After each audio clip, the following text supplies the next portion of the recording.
everyone, welcome back to another video. I'm Gabby, just in case you guys are new here, and I like to build and race my own cars.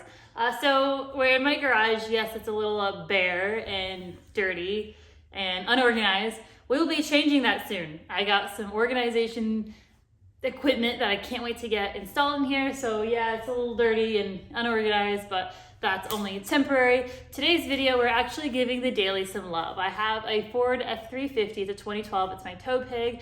That's what I use to move cross country. That is what I use to tow my vehicles to events and stuff. And it needs a little love, you know, it needs an oil change.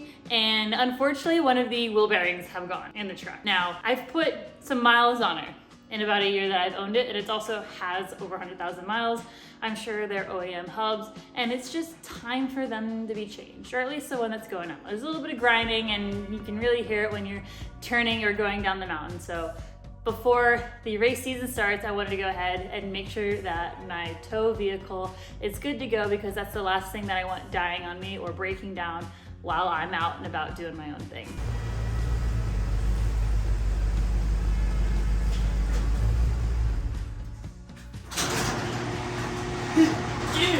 The truck barely fits by like 2 inches on either side. I don't have a whole lot of room to work. It's a big truck, but it's not a crew cab, it's not an extended bed. She barely fits. But we'll make do with what we got. This is my workspace for today. Yup, that's it. It's my passenger wheel bearing that's bad, and this is gonna be a challenge. Luckily, I'm small, and this job doesn't look too difficult on the Ford. Like I said, unfortunately, we're just gonna be really limited with space for today's video, which is fine. Girls gotta do what a girl's gotta do. So the wheel hub that I ended up getting, the Duralast Gold, it was just about half the price as an OEM Ford wheel bearing is, and it has a 3-year warranty, which I think is gonna be really nice knowing the amount of towing that I'm going to be doing. No impact, use torque wrench. Very nice, very nice. A whole wheel bearing hub assembly. So it should be a pretty straightforward, easy install considering. And it came with a new sensor, which is perfect because the one on my truck right now is bad on the passenger side. So yay! Oh sweet, so in this kit, it also comes with new studs that go on the back and a new snap ring, which is perfect. Yay! First real work on the truck that I'm having to do on my own besides an oil change. Pretty excited. Big trucks, big trucks, big trucks. Stack of big garbage tires behind me, that's pretty funny. Okay, so like I said, we're doing the best that I can with the space that I literally have like maybe 3 feet from the tire to the wall. I have the truck up on a jack stand on the side and the jack. Like I know this truck's a lot heavier than anything else I've worked on, so I made sure that they were the right weight to handle this truck with the jack and jack stands. We're gonna go ahead and start like this first piece. Plastic cover on here, I just want to get off and expose. Ooh, the wheel, hi. Okay, see if I can even move this thing. I didn't think of how heavy it was. Uh-oh. Whoops, I did not think this far ahead. There we go. It's just kind of stuck. Come on. Almost there. This is one big wheel. Okay. Success. Totally just barely moving it over here. Okay, wow, look at all this space in here. Dude, working on a truck, you have so much more space than like regular cars, but everything's like 10 times heavier. This is the hub. So I'm gonna go ahead and take the caliper bracket off.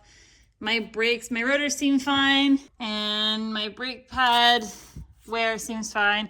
If you're gonna do your brakes, now is a good time to do this. So I'm gonna remove the caliper. It should just be a couple bolts on the back and tie that up to the spring so it's out of the way. Then the rotor should come right off, and then I'll have to take off the sensor that kind of goes, I think it's this sensor right here, and it goes all the way back here, and you're gonna wanna unclip it. Then it's just the 4-wheel lock we'll have to remove, and then a couple of other things. But yeah, let's go ahead and get started with Why won't you just do what I want you to do? Big old breaker bar for situations. There we go. Okay, we got you on there. Okay. All right, like you're deadlifting. Oh, yeah. I did it. Leverage, everybody. Lift with your legs. Breaker bar for the win. Sweet. Whoa.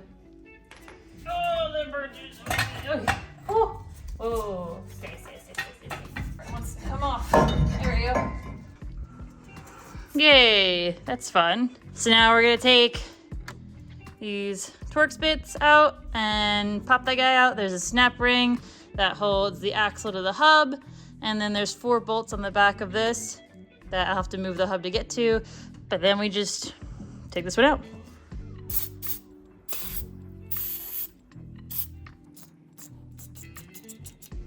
There we go.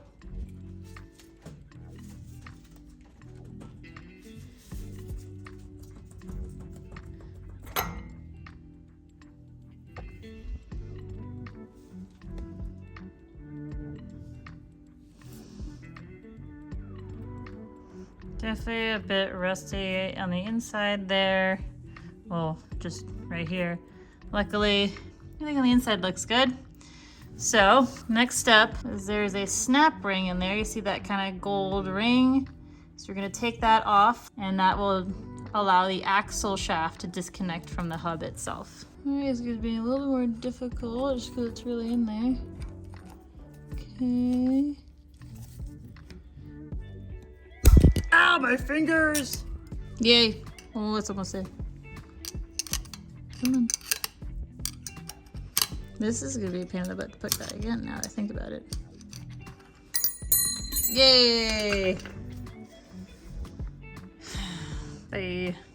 Okay, so we got that out. Now on the back side here, there are 4 bolts that hold this hub in. Once I take those out, I should just be able to kind of hammer the hub itself to try to get it loose. Okay, let's break loose the other one. Oh, telling y'all, having the right tools for the job makes a huge difference.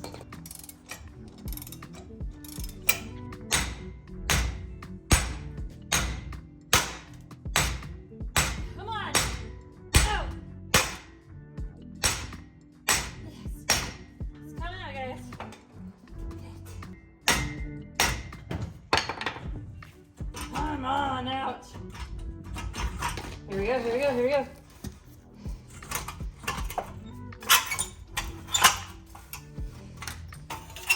Got it.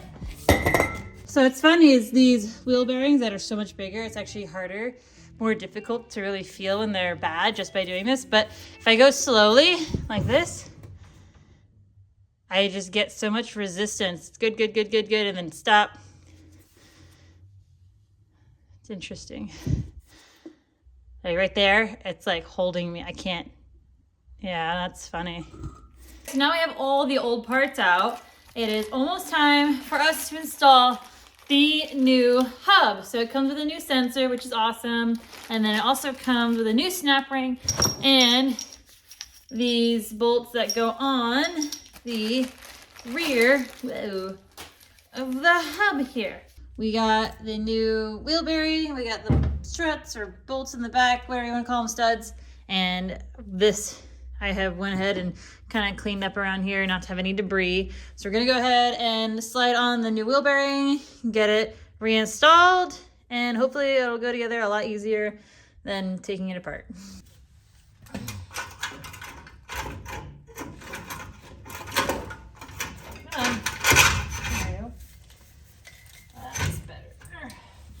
Now we have the splash guard on. We have our sensor at least started here.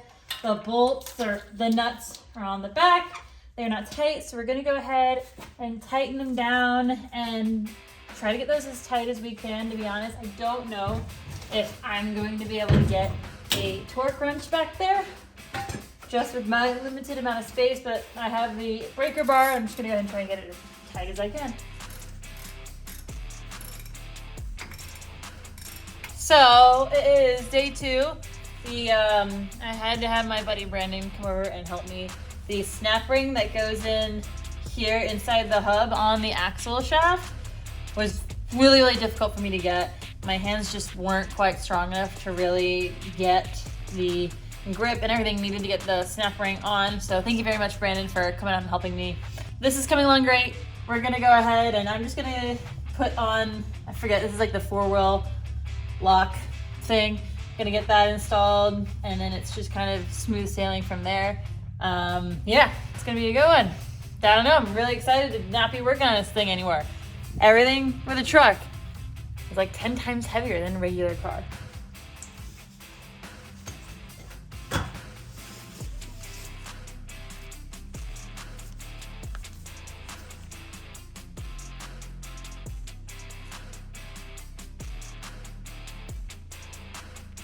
So I finally have the new wheel bearing hub assembly in. We have our rotor caliper on. We have our new sensor installed as well. Everything's looking good. Everything's torqued down to spec. So I'm gonna go ahead and take this on a quick test drive and kind of see how everything feels. All right. As close as we can. There we go. Yes.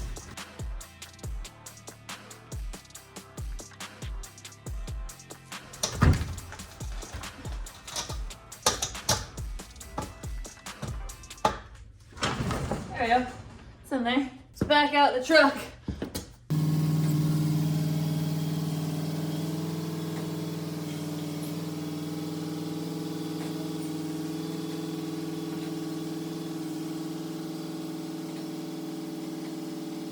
Perfect. We, as in me, myself, and I, got the truck out of the garage. Cool. So I'm gonna get cleaning up and then we're gonna take this truck on a test drive. All right, so I took the truck on a test drive and I drove it for about an hour and a half. Because at first I took it a test drive around my complex and I heard like slight metal, like metal on metal, just for a solid second, and then it went away and I just wanted to make sure it was good. I think that might have just been some rust that may have been stuck on the rotor or something. But it's good to go. Really happy that turned out pretty well. Also, instead of washing my truck, I went ahead and I picked up an engine puller. My buddy Brandon is letting me borrow it while I take the engine of the Corvette out. And we got a bunch of stuff here, but I also got an engine stand. My other buddy Matt is letting me borrow it, and I'm very grateful for both of them for letting me borrow these bigger tools. So yeah, I guess the next couple of videos are gonna be taking the engine of the Corvette, getting it prepped, tearing it down, building it, and getting it drift ready for the season. I'm very, very excited. We have a ton of drifting coming up this year and a ton of other adventures. I'm really, really excited to get this year started. So, you know, it's just that time of year where we build and get ready for the upcoming race season. So thank you very much for watching. Like, comment, and subscribe if you haven't already. I am just really excited to be back and to be sharing videos with you. I'm aiming to be posting videos once a week, about Wednesday, maybe Thursday. So thanks again. Love you guys so much and have a good one.